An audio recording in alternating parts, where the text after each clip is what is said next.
नमस्कार दोस्तों, जय जोहार। मैं कौशल तिवारी और बिहनिया संध्या में आपका स्वागत है।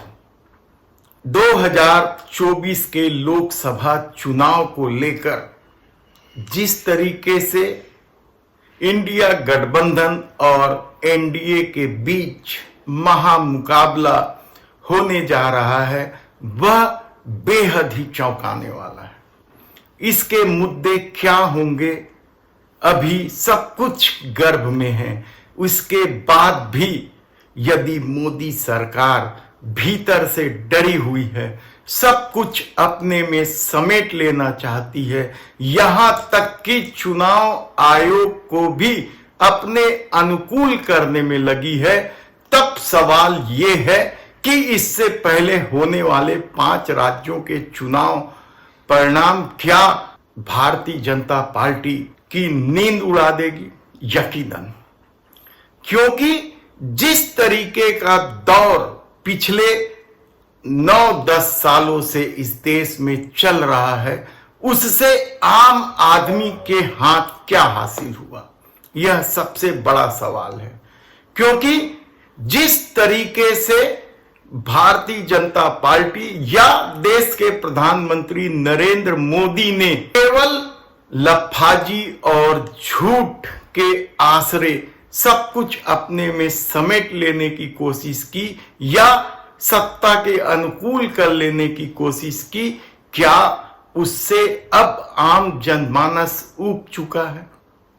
यह सवाल हम इसलिए उठा रहे हैं क्योंकि कल हैदराबाद में जिस तरीके की भीड़ उमड़ी, लाखों की संख्या में, राहुल गांधी गारंटी दे रहे हैं। उससे पहले CWC की मीटिंग में कांग्रेस ने कई महत्वपूर्ण मुद्दों पर चर्चा की, लेकिन जब आम सभा हुई और उस आम सभा के लिए लोगों की भीड़ उमड़ी, 150 एकड़ में आयोजित उस आम सभा में पैर धरने की जगह नहीं, तब क्या उस लफाजी के मुकाबले राहुल गांधी की गारंटी सामने खड़ी हो गई है?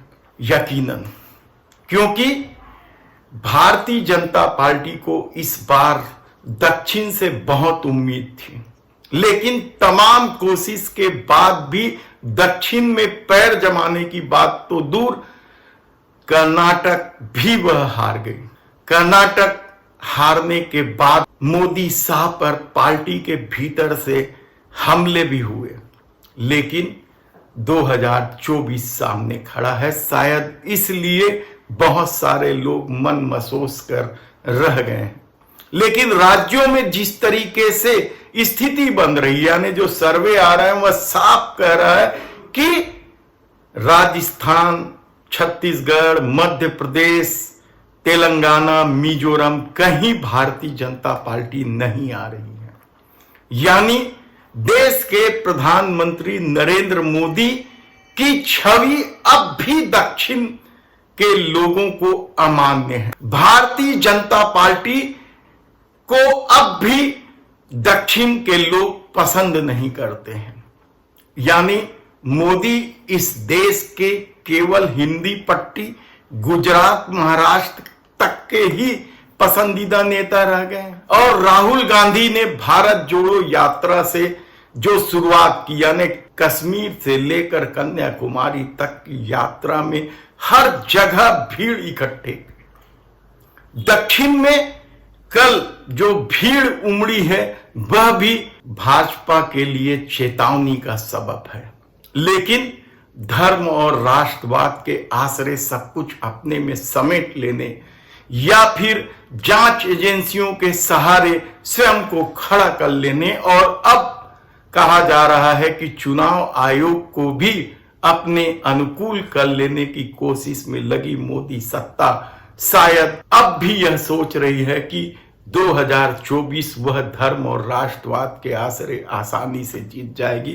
तो यकीन मानिए कि मुकाबला बेहद दिलचस्प होने वाला है। क्या कुछ इस देश में चुनाव जीतने के लिए किया जाएगा, यह आप अंदाजा नहीं लगा सकते। हालांकि आशंकाएं तो सतपाल मलिक प्रशांत भूषण, उद्धव ठाकरे सहित कई नेता कर चुके हैं। लेकिन यकीन मानिए कि भारतीय जनता पार्टी केवल हिंदी पट्टी की पार्टी है, भले ही वह दुनिया की सबसे बड़ी पार्टी होने का दावा करे, इस देश में केवल हिंदी पट्टी तक ही सिमट गई है। ऐसे में फिर एक सवाल उठता है कि क्या इस बार मुकाबला मोदी की लफाजी और झूठ और राहुल गांधी की गारंटी के बीच? यकीनन, क्योंकि देश की जनता महंगाई से त्रस्त है। 400 रुपए का सिलेंडर यदि 1000 रुपए तक पहुंच गया है और राहुल गांधी 500 रुपए में देने की गारंटी दे रहे हैं, तो यकीन मानिए कि मुकाबला दिलचस्प है। महिलाओं के सम्मान की बात करने वाली पार्टी बृजभूषण शरण सिंह के साथ खड़े नजर आती है। महिला पहलवान जिन्होंने देश का गौरव बढ़ाया, मान बढ़ाया, उसे भी रोते बिलखते छोड़ देती है और बृजभूषण शरण सिंह के साथ खड़े हो जाती है। तो 2500 रुपए महिलाओं को दिए जाने की गारंटी क्या सफल नहीं होगी? ऐसे कितने ही सवाल हैं, क्योंकि मित्र प्रेम ने किस तरीके से इस देश की संसाधनों पर निजी हाथों के लिए रास्ता खोल दिया। और सिर्फ निजी हाथों नहीं, यदि कहा जाए कि देश के संसाधनों को केवल अडानी के हाथों सौंप दिया गया तो गलत नहीं होगा। और अब उस अडानी पर टेरर फंडिंग का भी आरोप लगने लग गया है। मनी लॉन्ड्रिंग और कॉर्पोरेट कानून का उल्लंघन का मामला तो है ही है। इलेक्ट्रल बॉन्ड के सहारे किस तरीके से एक तरफा वसूली की गई, वह भी किसी से छिपा नहीं। यानी जीएसटी की मार और कारपोरेट की छूट के बीच पीसता आम आदमी क्या अब भी धर्म और राष्ट्रवाद के चश्मे से सब कुछ समेट लेगा? डर इतना है कि मोहन भागवत गौ मांस की वकालत कर लेते हैं।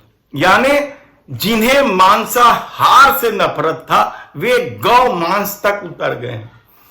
जो आरक्षण पर समीक्षा का दावा करते थे, वे अब 2000 साल से भेदभाव की बात करने लगे। यानी आप सोचिए कि इंडिया का खौफ या राहुल गांधी का खौफ भारतीय जनता पार्टी के सामने किस तरीके से खड़ा है। तब सवाल हिंदी पट्टी के उन सीटों का है जहां कांग्रेस से भारतीय जनता पार्टी का सीधा मुकाबला है। छत्तीसगढ़, मध्य प्रदेश, राजस्थान, गुजरात, महाराष्ट्र, बिहार, उत्तर प्रदेश, हिमाचल प्रदेश, हरियाणा, सब जगह भारतीय जनता पार्टी ने मैक्सिमम सीटें दर्ज की हैं।